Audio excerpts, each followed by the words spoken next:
Hello friends, आप देख रहे हैं नरकी मोटिवेशंस। आज की मेरी स्टोरी है अ हॉरर इंसिडेंट पार्ट 2। जब मैंने उन बूढ़े अंकल के पैर देखे तो उनके पैर बिल्कुल सीधे थे। यह देखकर मेरी सांस में सांस आई और मैंने एक गहरी लंबी सांस ली। लेकिन ट्विस्ट का सिलसिला अभी यहाँ नहीं थमा था। वो बूढ़े अंकल फिर से उसी पोजीशन में उसी जगह गिरे हुए थे।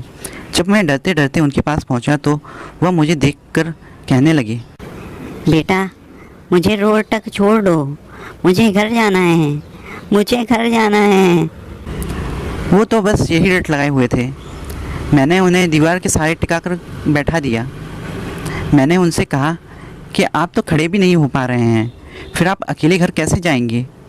आप मुझे किसी का नंबर दीजिए, मैं कॉल करके उन्हें बुला लेता हूँ। लेकिन उनके पास किसी का भी नंबर नहीं था और वहीं उसी सुनसान रोड पर वह बैठे बैठे अचानक से ही एक तरफ गिर जाते हैं और उनकी आंखें बंद हो जाती हैं। मैं बहुत ज़्यादा ही डर जाता हूँ और मुझे जोरों का झटका लगता है। अरे, अब इन्हें क्या हुआ? कहीं ये मर तो नहीं गए? अब तो मेरी कन्फ्यूजन और भी बढ़ गई। अभी तक मुझे प्रॉपर यह क्लियर भी नहीं था कि ये इंसान है या भूत। मेरे दिमाग में और भी ज़्यादा सवाल जवाब आने लगे, जैसे कि अगर ये भूत हुए तो फिर तो मेरी लाइफ आर या पार दोनों पॉसिबिलिटीज़ हैं। लेकिन अगर ये इंसान हुए और कहीं मर गए तो फिर तो मैं बुरा फंसा, क्योंकि इनके कपड़ों पर सिर्फ मेरे फिंगरप्रिंट्स होंगे, क्योंकि मैंने ही इन्हें कई बार खड़ा किया है और कई बार बैठाया है। पुलिस केस और इन्वेस्टिगेशन में पूरी ज़िंदगी बर्बाद हो जाएगी। उसी टाइम एक अंकल वहाँ से जॉगिंग करते हुए निकल रहे थे।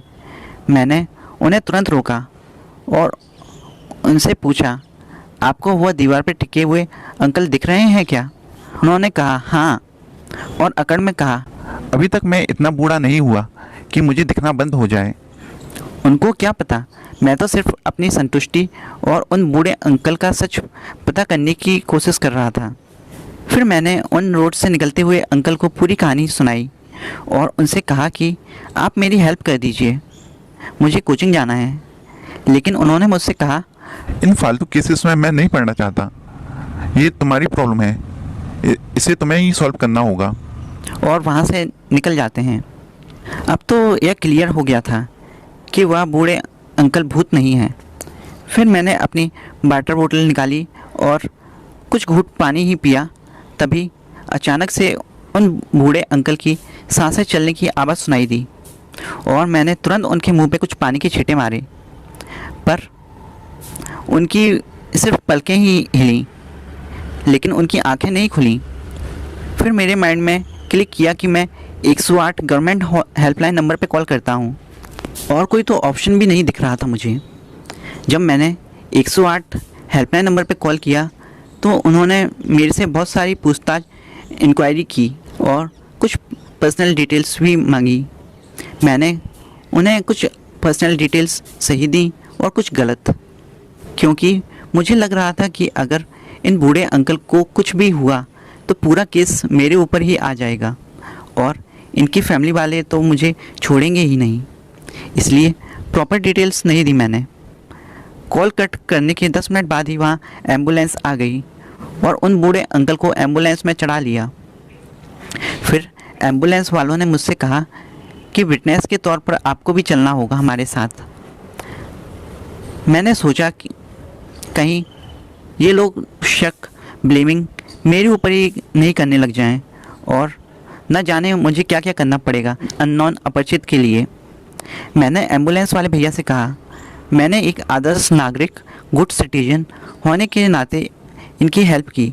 मैं इतना ही कर सकता था। अब मुझे कोचिंग जाना है, मैं पहले ही आधे घंटे लेट हो चुका हूँ।